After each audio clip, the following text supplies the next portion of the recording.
to an investor looking for premium market opportunities? Presenting premium and exclusive service for investors by Kalkine.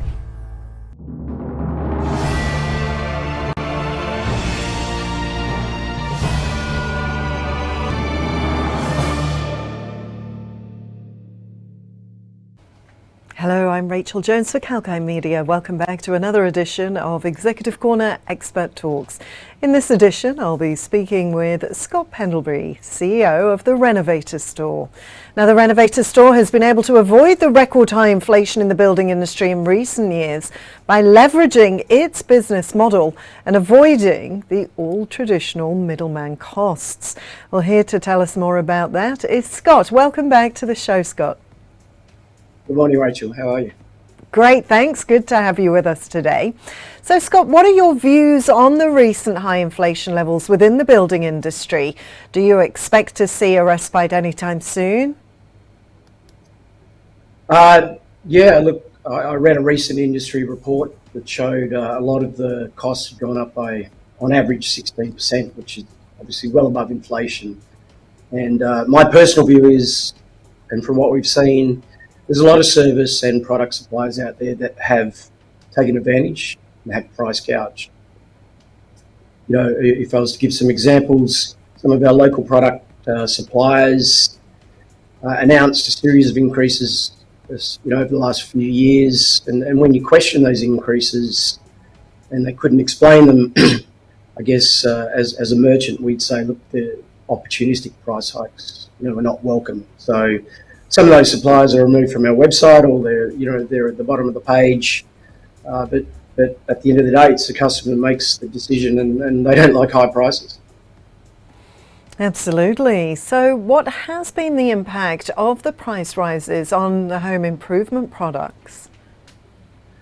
Look, there's an underlying issue that I think all Australians observe every year, and that's that when property prices, residential property values go up, and they have been going up for decades, it becomes a license for a lot of building service and product suppliers to increase their rates. A simple example is if the average house in Melbourne was to go up by $100,000 over the course of the year in value, you'll find that builders attempted to charge an extra $50,000 to fit that model, and that goes all the way down the chain, all the way to the product companies as well, who see improved product values as a license to put up prices, and we see that every year. And the fact is, once they go up, they're very unlikely to go down. So what we try to do is deal directly with the manufacturers, and we can see the real price increases if we've got good relationships with them. And they have seen price pressures like raw materials go up, labour, insurance, some transport, but none of those increases all add up to what we've seen in the Australian market. So you can do the math. We've definitely been, there's been groups who have been opportunistic in putting their prices up. Some of the large manufacturers offshore last year started to put their prices down, and that was a welcome change. They highlighted that the raw materials had suddenly started to normalise some costs, and they passed that on to good customers like us. So it's interesting, we're not seeing that in the Australian market, but that's an example where, I think the real cost, which is at the manufacturing floor, has gone up, and now it's gone back down. Why aren't we seeing that in a lot of the Australian merchants? Well, let's hope we do see that change sweep through. So how is the Renovator Store providing relief to homeowners who want to pursue their home improvement projects? What's the advantage when someone does purchase from you? Yeah, good question, but it's a pretty simple answer. The advantage is price. So, whilst you're still getting a great choice, great products, and high convenience. So, we understand that price is very important these days, especially with high inflation. Your average homeowner has a limited budget, and when prices start to go up, they can see their home improvement dreams sort of disappear, or their projects go on ice. So, during COVID, we saw a lot of pressures on price. We tried to understand what some of the sourcing cost increases were that we couldn't control. Example would be importing costs, like shipping. At one stage, we were up 5 to 10 times what they normally were. So that's 500 to 1,000%. And we also saw local courier costs go up dramatically as well. But we always asked ourselves, are these price increases permanent or temporary? And we believed they'd be temporary, and we were correct. And that was a reason not to pass them on in a permanent price rise, like we saw some people do.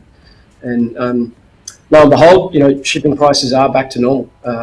It did not take that long, and the price increases we saw in local transport were temporary too. They were fuel levies that went up, and now they've gone back down. So again, we see our competitors put prices up. It's very hard for them to put them back down. We took the pain for a bit and kept our prices the same.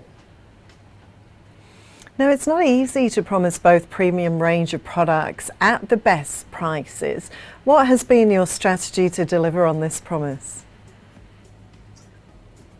Well, I don't actually agree with that. I think you can. People have been led to believe, in the traditional merchant world, that price equals quality. The more you pay, the better the product. And that simply hasn't been true. All the time you thought you were paying for the product, you've also been paying for the rent of the showroom and the salespeople in the showroom and the middlemen that are involved all the way along on the product journey. So the only time that you see fair prices is when you take those unfair cost pass-ons out.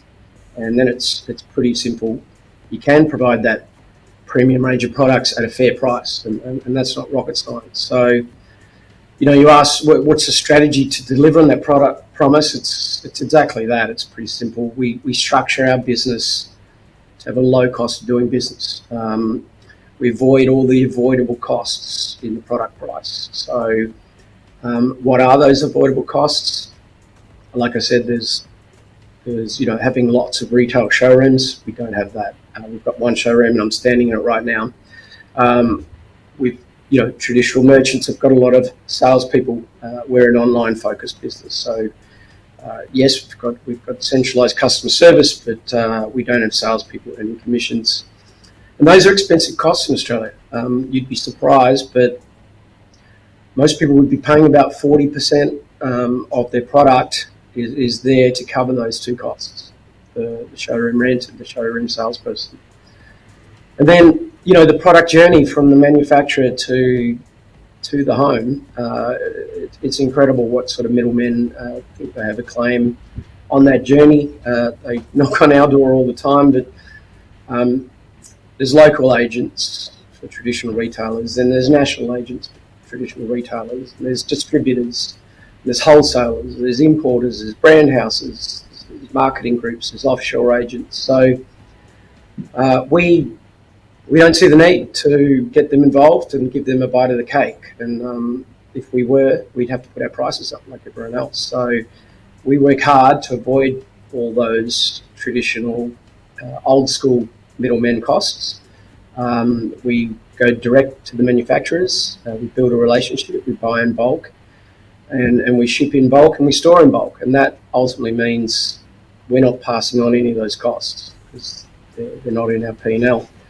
And I think people realise that now. When they shop online, they should expect to be dealing with a business that's got a lower cost of doing business and passes that on as lower prices. Do you want to buy from a business that's putting 40% of the product price just to recover their inefficient costs, or do you want to deal with a business that's only sort of looking for a cost recovery that's about 10% of the price? It's pretty simple. Now, on your online store, you have something called Reno Dollars. What can you tell me about these? Oh, that's for our loyal customers that sign up. We recognise they're doing a project that might take 6 to 12 months. They're not going to buy everything at once. They want to keep coming back as they progress their project, and it's there to incentivise them to come back. So every purchase they make, on top of whatever specials or deals we've got going, they'll get a 5% rebate in Reno Dollars. So if they spend $1,000, on purchasing kitchen items, they will get $50 back in their account, which they can then maybe use on door handles or lights or storage. So, and they appreciate that. They keep coming back. So, yeah, it's just we like to reward our loyal customers. Sounds like a fabulous idea. And just finally now, Scott, your customers must be really happy with features like money-back guarantee and fast deliveries. What do you have planned for your customers over the next few years? I will continue with the money-back guarantee. It astounds me that there's some merchants think that they can't give the shopper the confidence that they can return the product, for a full refund. So keep away from merchants that charge a 20% restocking fee. So we'll continue with that, and we also give free freight protection, because things can happen in freight, and we recognise that's not the customer's fault. But look, some of the exciting things are in shipping, and shipping's always been a challenge in Australia. It's not easy to get a bulky good from around the country at record speed, and people do like the convenience of fast shipping. So something that we're seeing now is the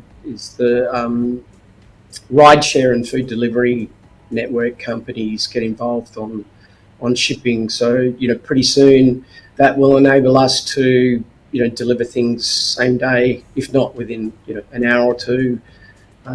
Simply people order and we get one of those networks to drop it straight to the building site. So I think we're going to see a lot of improvements there as these businesses see that there's an opportunity to also service the e-com market. Absolutely, that sounds like a fabulous idea. Well, thank you so much for your time today, Scott. Thank you, Rachel. Cheers. Thank you. And that was Scott Pendlebury, CEO of the Renovator Store.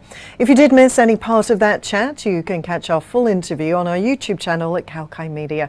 So make sure to subscribe. I'm Rachel, reminding you to stay apprised and invest wise with Kalkine.